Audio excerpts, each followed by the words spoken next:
श्रीराम समर्थ. विदेहा परी चालवोनी प्रपंचा, मुमुक्षु जना लागे अध्यात्म चर्चा, करोनी बहुलोक जे मेळवीती, नमस्कार त्या ब्रह्मचैतन्य मूर्ती. जयाचा जनी जन्म नामार्थ झाला, जयाने सदावास नामात केला, जयाच्या मुखी सर्वदा नामकीर्ती, नमस्कार त्या ब्रह्मचैतन्य मूर्ती. सद्गुरुनाथ महाराज की जय. जय जय रघुवीर समर्थ श्रीराम. काल प्रश्नोत्तरांचा भाग आपण पाहिलेला आहे आणि आज माझ्या मनात विचार चालू होता की काय टॉपिक घ्यावा, आणि मला जो विषय घ्यायचा होता, जो टॉपिक घ्यायचा होता, मी महाराजांना सांगितलं. म्हटलं महाराज मला काहीतरी विषय सुचवा, कुठला विषय घ्यायचा आहे. कारण नेहमी पटकन ठरतं, काल काही ठरलं नव्हतं की आज काय विषय घ्यायचा. आणि अचानक सकाळी मला एक इतका सुंदर प्रश्न आला की त्या प्रश्नाचाच टॉपिक घ्यायचा आपण. 3-4 दिवस झाले असा माझ्या डोक्यात विचार चालू होता, पण तो कधी घ्यावा हे सुचत नव्हतं. तर नेमका तोच प्रश्न आला आणि महाराजांनी सुचवलं की हाच टॉपिक आपल्याला घ्यायचा आहे. म्हणजे कसं ते तुम्हाला सांगतो थोडक्यात. आता बरेच दिवस माझ्या डोक्यात असं चालू होतं की रामचरित मानसमध्ये जी नवविधा भक्ती प्रभू श्री रामचंद्रांनी शबरी मातेला सांगितलेली आहे, ती नवविधा भक्ती आपण विषय म्हणून घ्यावं आणि 9 दिवस 9 भक्ती किंवा 4-5 दिवसात त्या 9 भक्ती सांगाव्यात असं साधारणपणे मनात आलं होतं. पण तो विचार चालू होता की कधी करावं. आणि नेमका सकाळी मला एक सुंदर प्रश्न आला आहे, तो त्याच्याशी निगडित आहे आणि म्हणून त्यांच्या या प्रश्नाला उत्तर तेच आहे, नवधा भक्ती. आणि मी तो तुम्हाला सांगणार आहे. त्यांचा प्रश्न मला काय आला आहे की साधकाचा म्हणजे सामान्य प्रापंचिक माणसाचा आध्यात्मिक प्रवास हा कसा असावा, त्या प्रवासाच्या प्रत्येक पायरीचा त्या व्यक्तीच्या प्रापंचिक जीवनामध्ये बदल कसा घडतो, असा त्यांचा प्रश्न आहे. तर प्रवास काय आहे हाच प्रश्न शबरी मातेने विचारला की तुम्ही मला नवविधा भक्तीचा उपदेश करा. नवविधा भक्ती हा साधकाचा प्रवासच आहे. पहा किती म्हणता येईल. योगशास्त्रामध्ये यम, नियम, आसन, प्राणायाम, प्रत्याहार, धारणा, ध्यान आणि समाधी ही जी 8 अंग आहेत, हा साधकाचा प्रवास आहे. भक्ती मार्गामध्ये हाच प्रवास नवविधा भक्तीचा आहे. श्रवणम, कीर्तनम, विष्णोस्मरणम, पादसेवनम, अर्चनम, वंद्यम, दास्यम आणि आत्मनिवेदनम ही नारदांनी सांगितलेलं जे नवविधा भक्ती आहे तीही आहे. ही भक्तीमधले हे 8 अंग, 9 विधा भक्ती 9 अंग आणि योगशास्त्रामध्ये असलेली 8 अंग ही सारखीच आहेत. म्हणजे ही भक्ती करत असताना यम म्हणजे आता पहिली भक्ती काय आहे, श्रवण आहे. आणि इथे पहिली योगाचा अंग काय, यम आहे.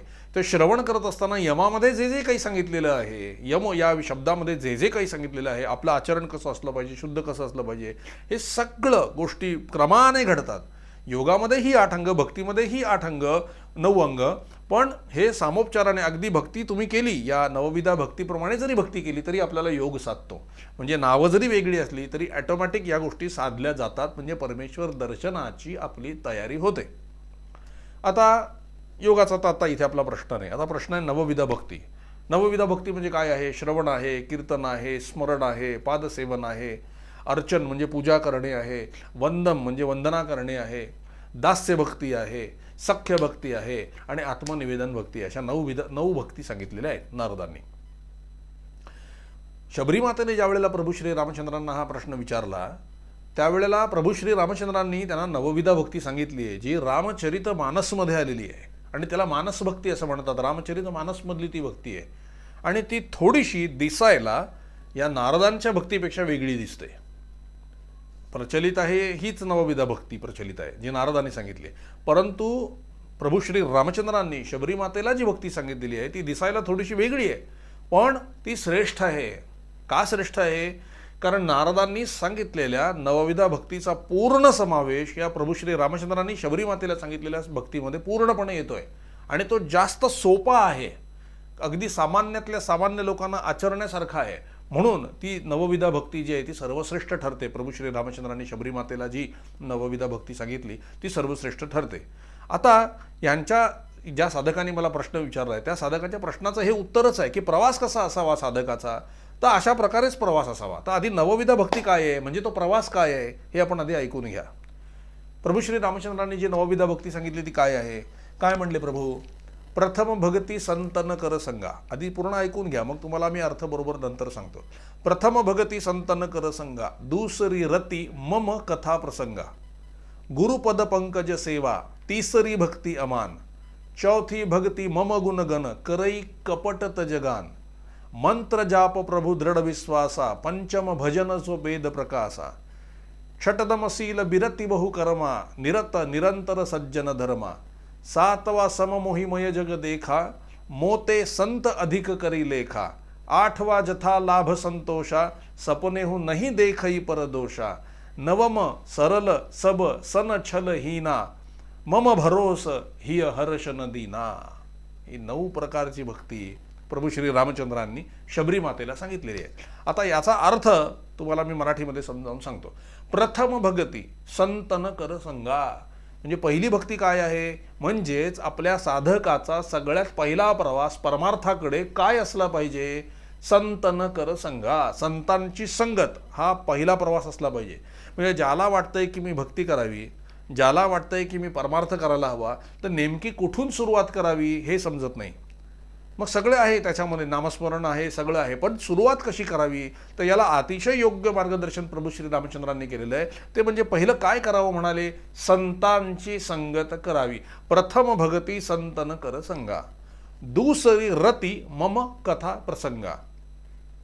या एका भक्तीमधूनच इतर भक्ती पुढे आपोआप निर्माण होतात. आपण म्हणतो ना की आपण परमेश्वराकडे एक पाऊल टाकलं की परमेश्वर आपल्याकडे पुढची 99 पावलं टाकत स्वतःहून येतो. हे जसं आहे तसं तुम्ही एक पाऊल टाकलं म्हणजे पहिली भक्ती करायला सुरुवात केली की त्या एका भक्तीनेच पुढच्या सगळ्या भक्ती खेचल्या जातात. मग तुम्हाला इतर भक्ती करायच्या कष्ट राहत नाहीत. त्या एका भक्तीतूनच पुढची भक्ती निर्माण होत असते. ज्याप्रमाणे पहिला इयत्तेचा अभ्यास केल्यानंतर आपण आपोआपच दुसऱ्या इयत्तेत जातो, दुसऱ्या इयत्तेचा अभ्यास केल्यानंतर आपण आपोआपच तिसऱ्या इयत्तेत जातो, त्या प्रकारेच आपण पहिल्या भक्तीचा जर नीट अभ्यास केला, नीट प्रॅक्टिस केली, तर आपण आपोआपच पुढच्या भक्तीमध्ये जातो आहे. म्हणून इथे पहिली भक्ती काय सांगितली आहे, प्रथम भगती संतन कर संगा, संतांची संगत करा, ही पहिली भक्ती सांगितलेली आहे. आता या एकेका भक्तीचं मी विश्लेषण करणार आहे, पण आधी उत्तर ऐकून घ्या, पायऱ्या ऐकून घ्या, साधकाच्या पायऱ्या काय आहेत. प्रथम भगती संतन कर संगा म्हणजे पहिली संतांची संगत करा. दुसरी रती मम कथा प्रसंगा, रती म्हणजे आवड, माझ्या कथा प्रसंगामध्ये आवड निर्माण होणे ही दुसऱ्या प्रकारची भक्ती आहे. संतांची संगत केली की आपोआपच भगवंताच्या कथेमध्ये काय होतं, रुची निर्माण होते, आवड निर्माण होते. म्हणजे बघा आली की नाही पहिल्या भक्तीतून दुसरी भक्ती. दुसरी भक्ती मम कथा प्रसंगा. आता पुढचं पाऊल काय आहे, गुरुपद पंकज सेवा, तिसरी भक्ती अमान. गुरुपद पंकज सेवा, भगवंताची कथा ऐकल्यानंतर आधी संतांची संगत केली आपण, संतांच्या संगतीनंतर भगवंताच्या कथेमध्ये आपली आवड निर्माण झाली. भगवंताच्या कथेमध्ये आवड निर्माण झाल्यानंतर भगवंताची प्राप्ती करावी अशी इच्छा आपोआपच होते. ज्याच्याबद्दल आपण ऐकतो, ज्याचे पराक्रम आपण ऐकतो, अशा त्या दिव्य सत्पुरुषाला किंवा त्या दिव्य भगवंताला भेटायची आपली इच्छा होते, त्याच्या दर्शनाची आपली इच्छा होते. ही इच्छा झाल्यानंतर म्हणजे त्याच्याविषयी ऐकल्यानंतर त्याच्या भेटीची तळमळ आपल्याला लागते. म्हणजे यामध्ये श्रवण भक्ती आपोआप आलेली आहे. पहा, संतन कर संगा आणि दुसरी रती मम कथा प्रसंगा, ह्यामध्ये बरोबर पहिली जी नारदीय भक्ती आहे, श्रवण भक्ती, ती या ठिकाणी आलेली आहे. बरोबर आहे, लक्षात आलं तुमच्या. आता बघा, मग कथेमध्ये आवड निर्माण झाल्यानंतर ऑटोमॅटिकली मला भगवंताची प्राप्ती करून घ्यावी अशी इच्छा निर्माण होईल. आणि मग आपल्याला कळेल, संतांच्या संगतीत राहून, कथेमध्ये राहून, कथा ऐकून आपल्याला कळेल की गुरुशिवाय आपल्याला भगवंताची प्राप्ती होत नाही, सद्गुरूशिवाय आपल्याला भगवंताची प्राप्ती होत नाही. मग आपण गुरु शोधार्थ बाहेर पडू किंवा भगवंताच्या कृपेने आपल्याला संत किंवा सद्गुरू मिळेल. बिनु हरिकृपा मिलही नाही संता, त्याच्यात म्हटलंय हरिकृपेने संतांची भेट होते. त्यामुळे हरिकथा ऐकल्यानंतर, हरीची कृपा झाली की आपल्याला गुरुची भेट होईल. आणि गुरुची म्हणजे सद्गुरूची भेट झाल्यानंतर आपण काय करायला पाहिजे, गुरुपद पंकज सेवा, गुरुच्या पावलांची सेवा, आणि ही तिसरी भक्ती अमान. आता याचा अर्थ तुम्ही थोडासा लक्षात घ्या, मी पटापट सांगतो 9 भक्ती, मग आपल्याला एक एक भक्तीवर डिटेल जायचं आहे.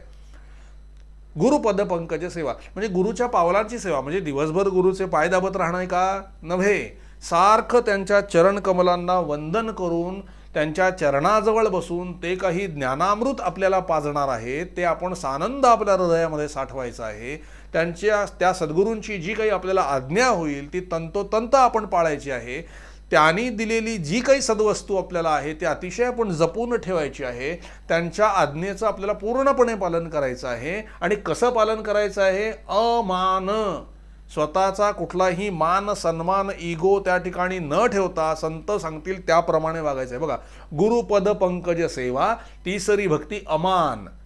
तिथे संतांच्या समोर कधीही मान सन्मान, संतांनी मला मान द्यावा, मला मोठं म्हणावं, की आपण म्हणतो ना की त्यांना कळेल आता मी किती परमार्थ केलाय किंवा मी किती चांगला आहे, हे कुठले लौकिकाची आस, लौकिकाचं मान सन्मान या प्रकारच्या इच्छा धरून कधीही संतांकडे जाऊ नये. त्या ठिकाणी अमानित्व आपल्याला आलं पाहिजे. अमानित्व म्हणजे काय? आपल्याला कोणी ओळखत नाही, आपण कोणीही नाही आहोत, या सबंध पृथ्वी तलावरचं एक कप पदार्थ आपण आहोत, आपले काहीही योग्यता नाही आहे असं समजून त्या ठिकाणी कुठल्याही प्रकारच्या मानाची अपेक्षा न करता आपण संतांची सेवा तिथे करायला पाहिजे.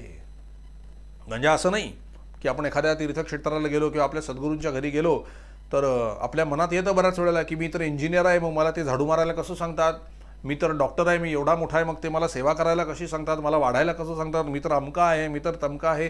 याला म्हणतात मान ठेवून वागणे. हे ठेवून वागलात तर संतांकडे जे आहे ते तुम्हाला कधीही मिळणार नाही. ते पहिलं तुमचं मी पण बाजूला ठेवून मन आणि बुद्धी अहंकार हे सगळं बाजूला ठेवायचं असतं. हे सगळा मान सन्मान सगळा बाजूला ठेवायचा आणि तिथे केवळ तो परमेश्वर आहे आणि आपण भक्त आहोत हे नातं घेऊन जर तिथे गेलात तरच अशा प्रकारचं अमानित्व, कोणीही आपल्याला त्या ठिकाणी मान देऊ नये ही मनाची तयारी करून अशा प्रकारचं अमानित्व घेऊन जर का संतांकडे गेलात तर खरी संताची सेवा होईल, तर त्यांच्या चरण कमलांची सेवा होईल. म्हणून गुरुपद पंकज सेवा तिसरी भक्ती अमान हा शब्द वापरलाय. अशी ज्या वेळेला आपण आपल्या सद्गुरूची भक्ती करू त्यावेळेला चौथी भक्ती त्यातून प्रगट होईल. काय आहे? चौथी भक्ती मम गुण गण करई कपट तज गान. म्हणजे काय? चौथी भक्ती त्यांनी काय सांगितलेली आहे? चौथी भक्ती मम गुणगण म्हणजे माझे गुणगान करणे. म्हणजे या ठिकाणी नारदांची दुसरी भक्ती कीर्तन भक्ती आलेली आहे. लक्षात आलं तुमच्या? कीर्तन म्हणजे काय? गळ्यात टाळ घालून आणि विणा घेऊन आणि कीर्तनकार म्हणून आपण तयार झालो, कीर्तन करू लागलो 2 तासाचं, हे म्हटलंय का त्यांनी? नव्हे. कीर्तन या शब्दाचे अनेक अर्थ होतात. समोर टाळकऱ्यांना घेऊन उभं राहून कीर्तन करणे ही तर सर्वश्रेष्ठ भक्ती आहेच, प्रश्नच नाही. याला कीर्तन भक्ती म्हटलेलंच आहे. किंवा आता मी जे प्रवचनाच्या माध्यमातून तुमच्याशी भगवंताचे गुणगान जे करतोय ना, याला सुद्धा कीर्तन म्हणतात. पण कीर्तन याचा अर्थ सोपा आणखी तुम्हाला सांगतो. जे जे काही मी ऐकलेलं आहे ते जाऊन दुसऱ्याला सांगणे म्हणजे आजच्या भाषेमध्ये शेअरिंग करणे, याला सुद्धा कीर्तन म्हणतात. आता आपण फेसबुकच्या पोस्ट उचलून व्हॉट्सअपवर टाकतो की नाही, याला सुद्धा कीर्तनच म्हणतात. पण कसलं कीर्तन? सामाजिक विषयांचं नव्हे. जर का एखादी भगवंताची चांगली पोस्ट आलेली आहे किंवा भगवंताबद्दल काही चांगली वाक्य आलेली आहे ते आपण इकडनं उचलून जर व्हॉट्सअपवर शेअर करत असलो किंवा इथून तिथे ती माहिती पोचवत असलो तर ह्याला देखील कीर्तन असंच म्हणतात. आणि याला माऊलींची भाषा सांगू का? जे जे आपणासी ठावे ते ते इतरांशी सांगावे, शहाणे करून सोडावे सकळ जन. पण काय सांगावं? भगवंताबद्दलच सांगावं, साधू संतांच्या सत्पुरुषाबद्दलच सांगावं, कारण त्यांनी शहाणे करून सोडावे म्हटलेलं आहे. आपण इकडची तिकडची घाबरण्याची इन्फॉर्मेशन त्यांना दिली की ते वेडे होतात. बघा, वेडे करायला सांगितलेलं नाही आहे, शहाणे करायला सांगितलं आहे. जे जे आपणासी ठावे ते ते इतरांशी सांगावे, शहाणे करून सोडावे सकळ जन. म्हणजे काय आहे? भगवंताविषयी, संतांविषयी, सद्गुरूंविषयी आपल्याला जे जे काही माहिती आहे, त्यांच्या कृपेविषयी आपल्याला जो काही अनुभव आलेला आहे, समोरचा जर का श्रद्धावान असेल तर त्याला ते सांगावं. नाही तर कमीत कमी आपल्याला भगवंताबद्दल, संतांबद्दल जे माहिती आहे ना ते समोरच्याला सगळं सांगून टाकावं, शेअरिंग करावं. यालाच काय म्हणतायत? कीर्तन असं म्हटलेलं. याला कीर्तन म्हणतात. सोपं. जे मी आत्ता सत्संगात ऐकून आलोय ते मी आणखी 4 लोकांना सांगणार, याला कीर्तन म्हणतात. इनडायरेक्टली तुम्ही सगळे हे कीर्तन करता. तुम्हाला आता ही प्रवचन मला आवडते की नाही, मग तुम्ही आणखी कोणाला सांगता की नाही आमच्या महाराजांचं ऐका, फार चांगलं सांगतात म्हणून, ह्याला त्याला ते लिंक पाठवताना हे तुमच्याकडनं घडलेलं कीर्तन आहे. पहिल्या 2 भक्ती तर सहज तुमच्याकडनं घडता. आता मी हे प्रवचन करतोय, तुम्ही सगळे ऐकताय, म्हणजे श्रवण भक्ती झाली.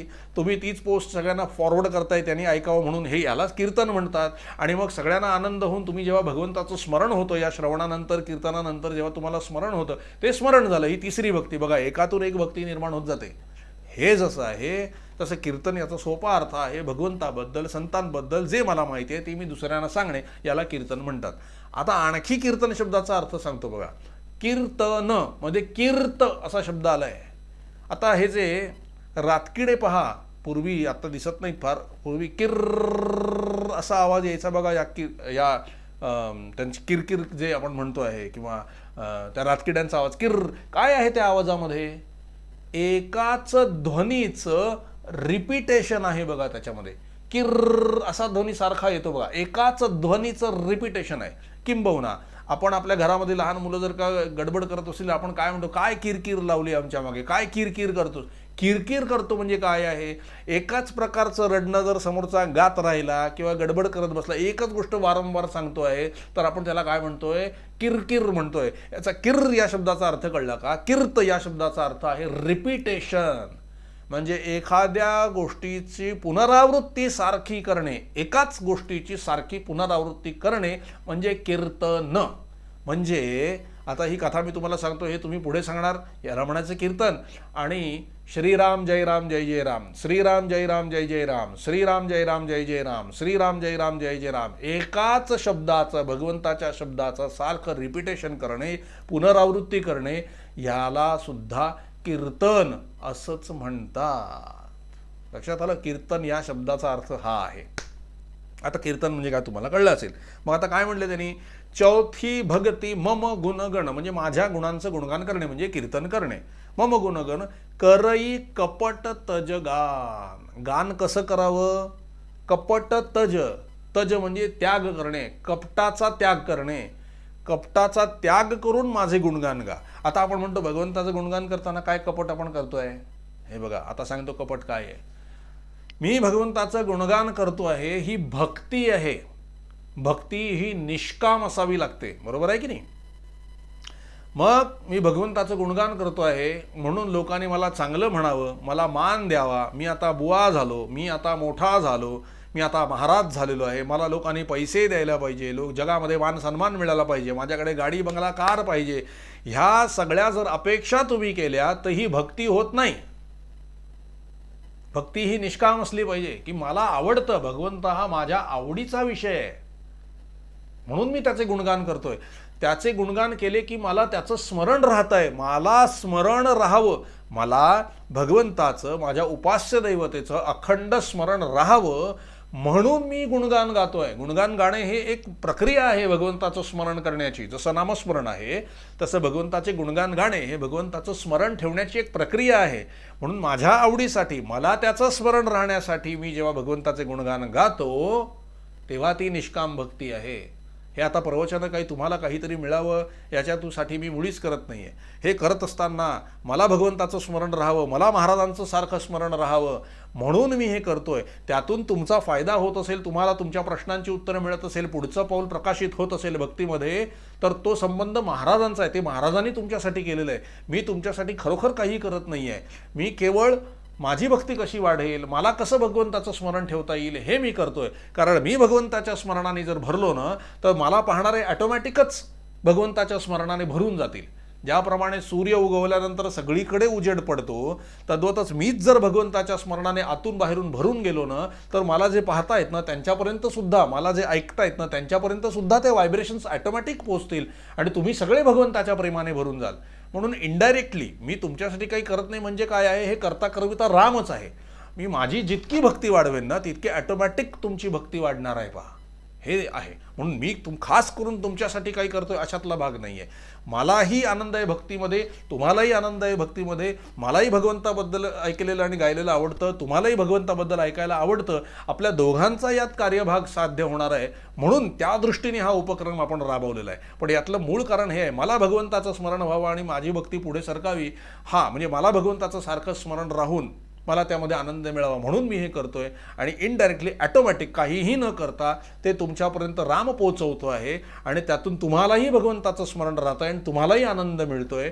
तुमच्या ह्या आनंदासाठी मी जबाबदार नाही आहे. तुमच्या ह्या आनंदासाठी तुमचे सद्गुरू आणि तुमचे भगवंत, जे काही तुमचे सद्गुरू आहेत ते या कारणासाठी जबाबदार आहेत. म्हणून या ठिकाणी मी करता नाही आहे. तुम्ही म्हणता खरोखर चांगलं आहे, मी तुमच्यासाठी मला काही करायचं नाही अशातला भाग नाही आहे. मला तर किती सांगू आणि किती नाही असं होतंय. कारण काय आहे, मला जे जे माहिती आहे ना ते सगळं मला तुम्हाला द्यायची इच्छा आहे. मला एवढंसुद्धा माझ्याजवळ ठेवायचं नाही आहे सुईच्या टोका एवढं. कारण आत्ताच मी म्हटलं ना, शेअरिंग सगळं जे माझ्याकडे आहे ते तुम्हाला दिलं ही भक्तीच आहे.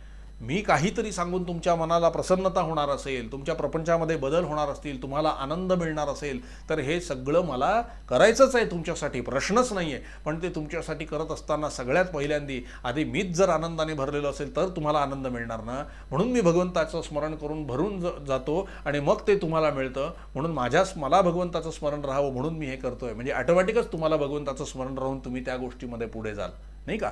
म्हणून ते गान कसं असलं पाहिजे, कपट नसलं पाहिजे त्यात.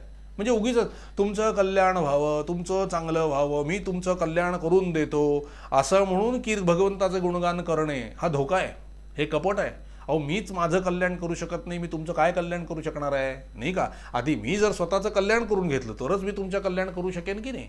हे जसं आहे तद्वतच कपट म्हणजे काय आहे, हे जे बाकी सांगतात ना, आम्ही तुमचं कल्याण करून टाकतो, तुम्ही इकडे या, आम्ही तुमचं कल्याण करतो, हे करतो ते करतो, तुम्हाला फार चांगलं होऊन जाईल. भगवंताची भक्ती केल्याने चांगलं होतं हे उघडच आहे, प्रश्नच येत नाही आहे. पण मी तुमचं चांगलं करून देतो हे म्हणणं चुकीचं आहे. कोणीही कुणाचं चांगलं करू शकत नाही. सगळ्यांचं चांगलं जर कोणी करणार असेल तर तो करणारा भगवंत समर्थ आहे. श्रीराम समर्थ, भगवंत समर्थ आहे सगळं करायला. कोणाची या ठिकाणी गरज लागत नाही. संतसुद्धा असं कधी म्हणत नाहीत, कुठलाच संत असं म्हणत नाहीत की मी तुमचं कल्याण करून देतो. ते काय म्हणतात, राम कल्याण करील, भगवंत कल्याण करील. साईबाबा काय म्हणाले, सबका मालिक एक. बघा तुम्ही कुठल्याही साधूकडे जा, नाही का, ते काय म्हणतात, राम कल्याण करील. आणि त्या व्यापक भावनेतून ते हे सगळं सांगत असतात. म्हणून करई कपट तजेगान. मी कपट नाही की याच्यातून पैसा मिळावा, याच्यातून लौकिक मिळावा, याच्यातून मान मिळावा, नाही. मला काहीही मिळू नये, भगवंताची प्राप्ती व्हावी, मला भगवंताचं स्मरण राहावं आणि सांगितल्यानंतर समोरच्यालाही भगवंताचं स्मरण व्हावं. हा निरपेक्ष भाव आहे ना. मला तुमच्याकडून काही हवं आहे ना तुम्हाला माझ्याकडून काही हवं आहे. हे निस्वार्थी नातं आहे बघा, रिलेशन निस्वार्थी आहे आणि हे श्रेष्ठ असतं. म्हणून करई कपट तजगान, म्हणजे ह्या सगळ्या प्रकारची कपट बाजूला ठेवून मला भक्तीची आवड आहे, तुम्हाला भक्तीची आवड आहे, मला भगवंताचं स्मरण हवं आहे, तुम्हाला भगवंताचं स्मरण हवं आहे, यासाठी ही केलेली कृती, याला म्हणायचं कीर्तन, याला म्हणायचं करई कपट तजगान. अशा प्रकारच्या सगळी कपट बाजूला करून भगवंताचं गुणगान गाणे ही चौथी भक्ती आहे असं सांगितलेलं आहे. आता 4च भक्ती आज सांगून झाल्या. नवविधा भक्तीपैकी आपली वेळ संपली आहे. हाच भाग आपण उद्याच्या भागामध्ये पुढे चालू ठेवू. 5वी भक्ती तुम्हाला मी उद्या सांगेन, थोडीशी माहिती देईन आणि त्यानंतर प्रत्येक भक्ती डिटेलमध्ये तुम्हाला जसं मला माहिती आहे, जेवढं मला माहिती आहे, मी जेवढं संतांकडून ऐकलेलं आहे, एवढी श्रवण भक्ती माझी घडलेली आहे आणि जे काही थोडेफार अनुभव आहेत, मला जेवढं तुम्हाला ह्या बाबतीत देता येईल तेवढं मी देण्याचे प्रयत्न करणार आहे. आणि महाराजांना प्रार्थना करतो की ते माझ्याकडून तुमच्यापर्यंत पोहोचू द्या आणि तुमचं चांगलं होऊ द्या, तुम्हाला आनंद मिळू द्या, तुम्हाला समाधान मिळू द्या आणि तुमची प्रगती होऊ द्या. याच्या पलीकडे मला काही नको आहे. तुम्हा सगळ्यांचे आशीर्वादसुद्धा मला पाहिजेत की मलाही भगवंताचं स्मरण जास्तीत जास्त राहावं, माझाही उद्धार व्हावा आणि आपलाही सगळ्यांचा उद्धार व्हावा, ही महाराजांच्या चरणी प्रार्थना करतो. झालेली आजच्या दिवशीची सेवा भगवंताच्या चरणी, सद्गुरूंच्या चरणी समर्पित करतो आणि येथेच काही काल विरमतो. जानकी जीवन स्मरण जय जय राम. श्री अनंत कोटी ब्रह्मांड नायक राजाधिराज सच्चिदानंद सद्गुरु श्री ब्रह्मचैतन्य महाराज की जय. श्री ब्रह्मानंद महाराज की जय. जय जय रघुवीर समर्थ. जय सिया राम.